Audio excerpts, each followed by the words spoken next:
Hello, and thank you for pressing that play button. Today we're going to be talking about Gwenpool. It's coming right up. Hello, and thanks for pressing play. I'm Jesse. You're watching JLS Comics. Thanks for joining me once again for another history and origin video. Today we're going to be talking about Gwenpool, a character who burst onto the scene nearly 2 years ago. She currently has an ongoing series. It's doing quite well. One of the longer running series that's come out of the new Marvel campaign, I might add. But her path to that was sort of unconventional, a non-traditional way that a character might find their way to that success. So we're going to talk about that here.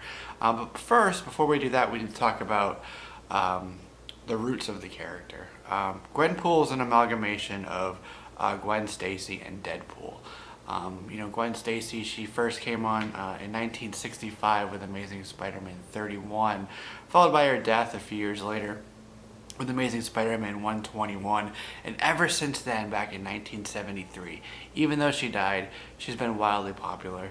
She's been a fan favorite. In fact, it was in 2014 with the Spider-Verse storyline and the Edge of Spider-Verse story that we got a different take on Gwen, which was Spider-Gwen. That was by Jason Latour and Robbie Rodriguez. It was Gwen Stacy Spider-Woman was what that story was called. And then that same year we had a portrayal by Emma Stone of Gwen Stacy in Amazing Spider-Man #2, part of that attempted reboot of that franchise. But those sort of sparked some new interest in this character, in Gwen Stacy, even though she's been dead for decades. It was also at the time when Marvel was doing a line-wide event called Secret Wars. Everything was involved in this battle world, this secret war. And 1 month, it was June 2015, Marvel decided to do a month of themed variants starring Gwen Stacy. There were 20 of them. There was Iron Wars by David LaFuente, for example. Right here on the screen, it was Iron Gwen. Future Imperfect was drawn by Nick Bradshaw. We got Ingwenable Hulk. We had a Magneto by Declan Shalvey, which showed us Gwenito. Rob Guillory did Guardians of Nowhere, and we got Gwenum, which, watch that character. And then of course we had Deadpool's Secret Wars, so it was issue #2 by Chris Bocciolo, which showed us Gwenpool for the very first time on the cover. Nothing about her inside, it was just the cover. It was just part of this theme. It was a one-time thing.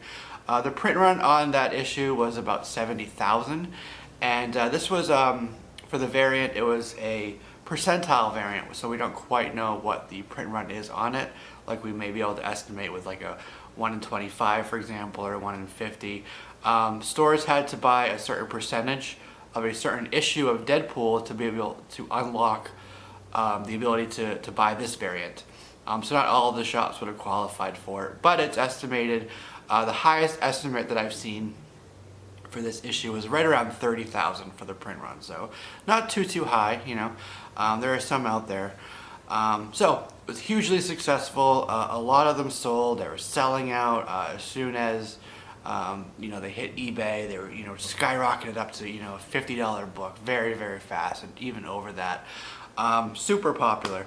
And then it was about a month later that people, they took this really fast. A month later, San Diego Comic-Con, we also call it Comic-Con International San Diego, took this character, took it viral. She was a huge hit. There was there was a few cosplayers there who really kind of stole the show. One of them was Miss Miniver. She had all these memes out, pictures of her as Gwenpool. Just a month later, nobody would have expected it, really. So it was a testament to how popular and how quickly popular she was becoming.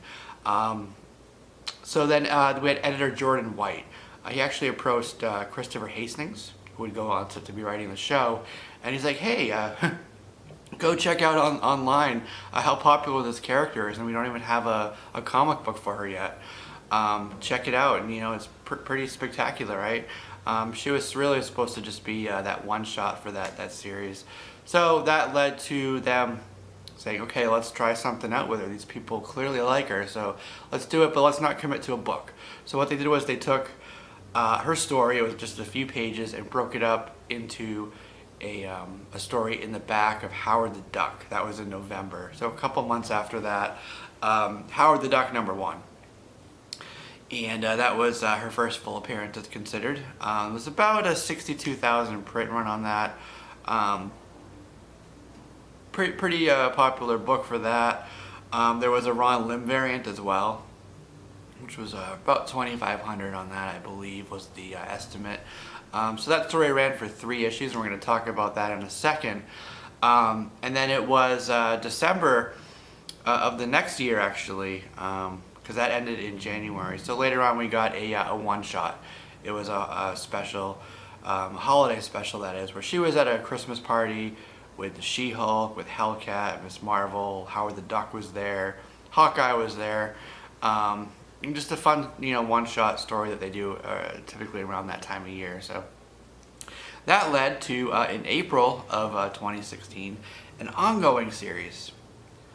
It was an ongoing series. There was issue 0, which kind of collected the Howard the Duck and the special stuff into one, and then that went right into the first issue, which was for that month. It was number 6 in sales. It was only bested by things like Batman, Black Panther, and Star Wars.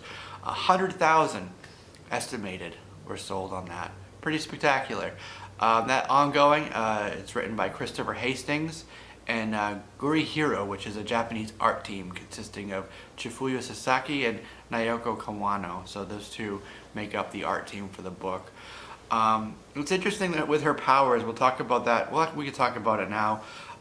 She, at the same time, she doesn't have any. She is pretty all-powerful. She traveled here from her home world, so she traveled dimensionally, right? She is pretty recklessly laissez-faire attitude towards things. She comes from a world where everybody in the world that she's trapped in is a comic book, so she knows everything about them. She knows how the world works and how it doesn't, how if you're an extra, you're expendable, if you're a hero, you're not, and eventually you can come back. And she takes that knowledge and just has an I don't care attitude about things, to where she'll just she'll jump off of buildings knowing that, oh, she's got a costume, she's not an extra, she's got to survive, right? She uses that logic to her advantage. She uses her in-depth knowledge of heroes' secret identities to catch them off guard. And she has a lot of weapons training, actually. She learned from Batrock, the Leaper, so that was pretty interesting. But let's talk a little bit more about her background. Her background itself is really kind of unknown, what she did or who she was in her previous life. She didn't want to be, like I said, just an extra. So when she got here, she went to a place called Big Ronnie's Custom Battle Spandex, and Ronnie helped her pick out a costume. She wrote her name, so it was interesting. Her name was initially Gwenpool, which, like I said, was Gwen and Deadpool. It was slightly retconned to where her name now is making her a completely separate character, Gwen, and her last name is Poole, Poole. First name, last name. So she is in that way a unique character, right? She's not just a mashup of the two, at least by name. So Ronnie picked her costume as pink. It's sort of like a Hydra costume, but pink was because she had like some pink stuff in her hair.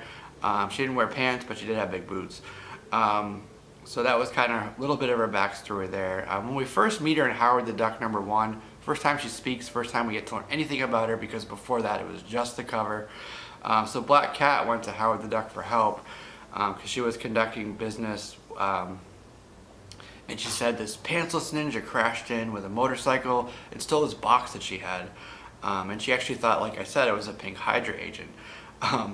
But we found out that at the end of that Gwenpool was actually hiding under Howard's the desk. Issue #2, she's chasing Howard the Duck around, trying to shoot at him. And she's like, this kind of speaks to how her mindset. A couple things here. She says to him, "What's the deal if you die? You've disappeared from publication for months at a time. You always come back." And then she says, "You're all comic book characters in my world," while she's shooting at him. So that was pretty interesting. She basically, when she was with Ronnie, she said, if you don't have a cape, you're just an extra. And when you're an extra, you're expendable, according to her. But then Howard, in the second issue, they reveal that Felicia had made a deal with a cult for this humanity-destroying virus. So she had stole it, and she had sold it to Hydra because she needed money.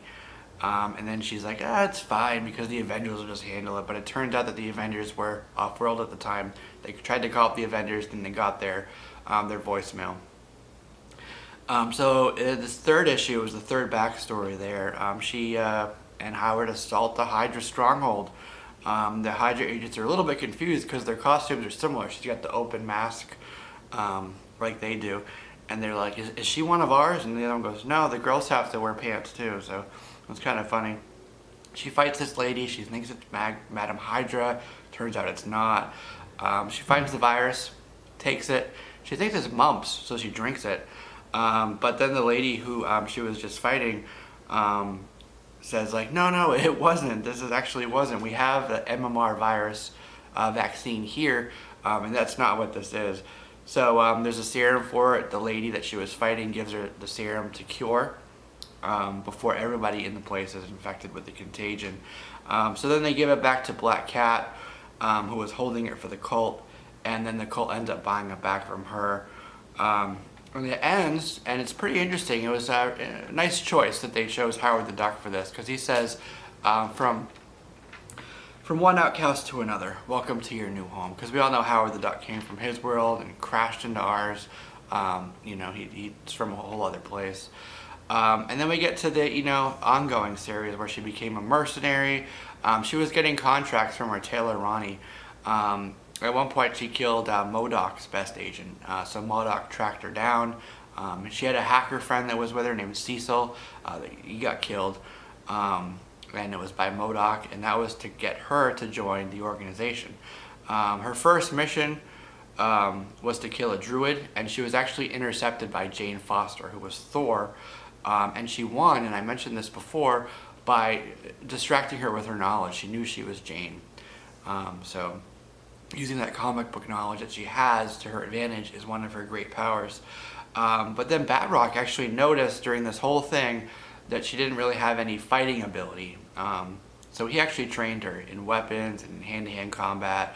And all the while, MODOK is actually doing a little bit of research into her. Can't find any history on her.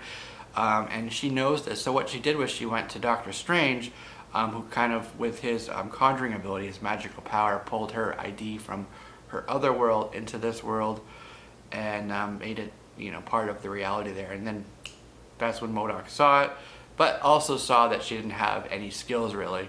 And this is where Cecil came back. It was by way of Doctor Strange. Helped, she fought him off, ends up becoming the head of MODOK, and the story goes on from there to where she meets Miles Morales, Spider-Man, and what have you. And we're into the ongoing here. So that's basically Spider-Gwen, who she is, how she came about in her non-traditional way. It was pretty interesting in that regard. Still hugely popular. I don't see her popularity waning anytime soon. She is a pretty unique character in that she is fourth wall breaking like very few other characters, Deadpool and She-Hulk being the others, who she's met, by the way. I'm a fan of her myself, so I hope you check out her stories if you haven't. There's a lot of fun stuff out there, a lot of cool artwork, and that's it. That's Gwenpool. That's Gwenpool for you. If you have any questions, comments, or anything else you'd like to add, please do so down in the comments below. I have a subscribe button right here for you, and check out these other videos if you haven't. That'll be it for me for today. This is Jesse with JLS Comics, and this has been another History and Origin video.